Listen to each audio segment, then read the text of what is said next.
Ladies and gentlemen, introducing Yinka the Thinker, the cartoon that's about to take African television by storm. Meet Yinka, she be thinking.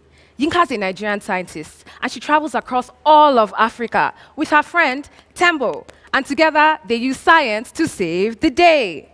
In the pilot episode, we follow Yinka and Tembo to a farm in Uganda. Crops are dying there because water no day. Yinka, the Thinker, can we fix it? We can fix it. Sharp, sharp, Yinka and Tembo come construct better irrigation system. And just like that, plants they watered. Yay! That's not all. Stay tuned, kids, for next week's episode. Good morning or afternoon, people of Lagos, and thank you so much for having me here today and for being here as well. My name is Modupeola Fadugba.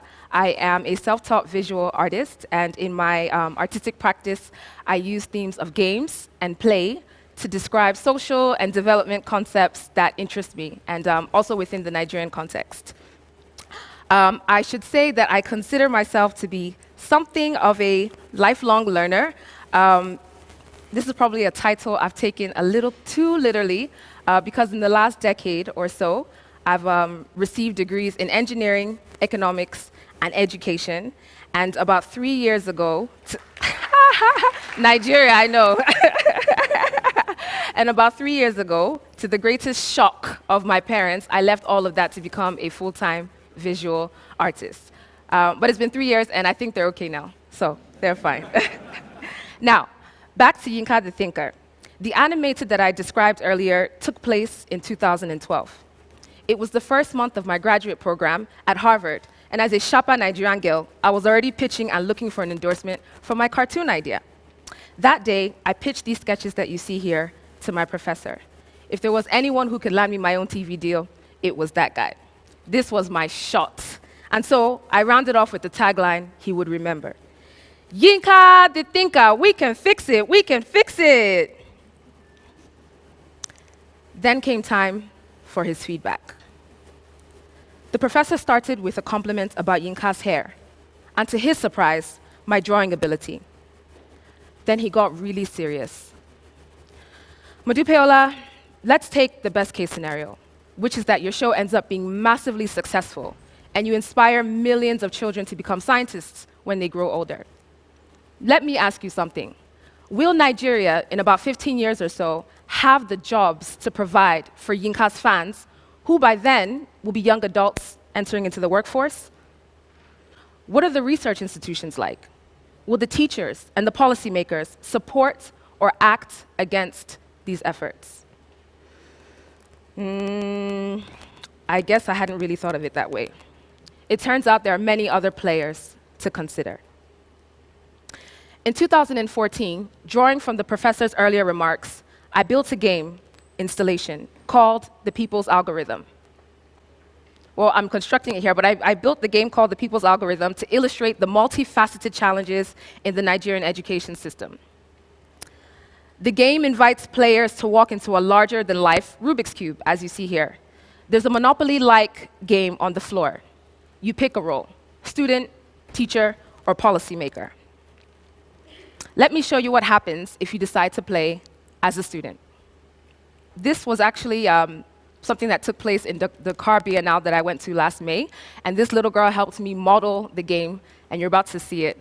She's playing as a student. So if you pick a green dice, you're playing as a student. If you pick a red one, you're playing as a teacher, and if you pick a blue dice, you're playing as a policymaker. This little girl decided to play as a student. She throws the dice, right? Let's say she lands on a 3. So she takes 3 steps, and then there's a massive coin above her head, and she spins that coin. It's landed on heads. She's trying to get into university.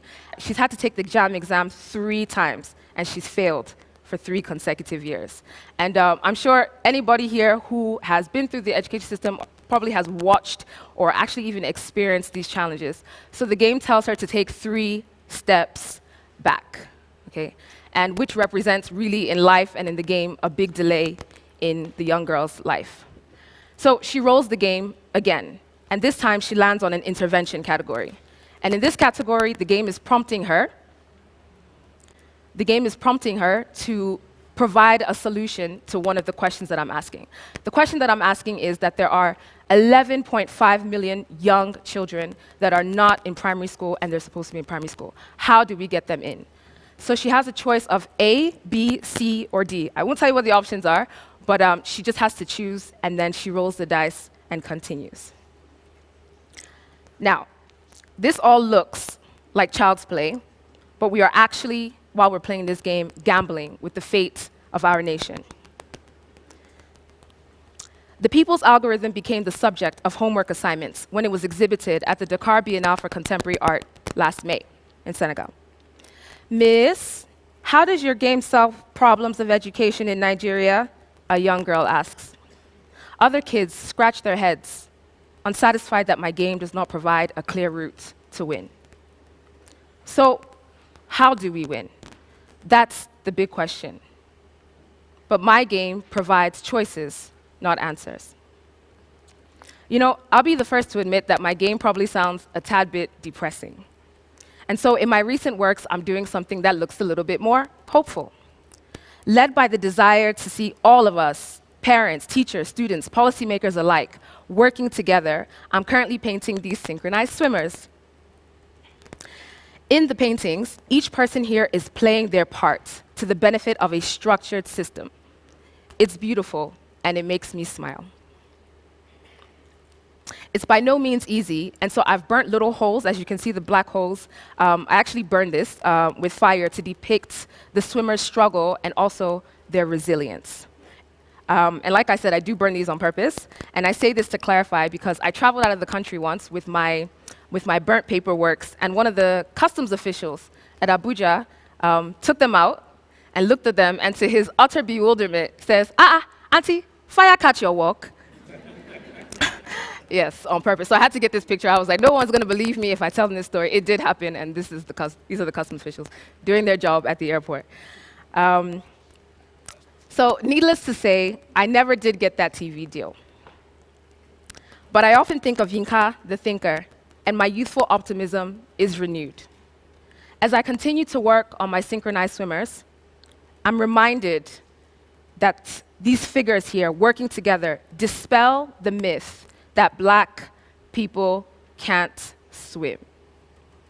It allows me to imagine new possibilities to structure an education system that creates, hopefully for Nigeria, future winners. At its core, I do believe that that is the power of art. Good people of Lagos, keep swimming and let us play. We can fix it. We can fix it. Thank you.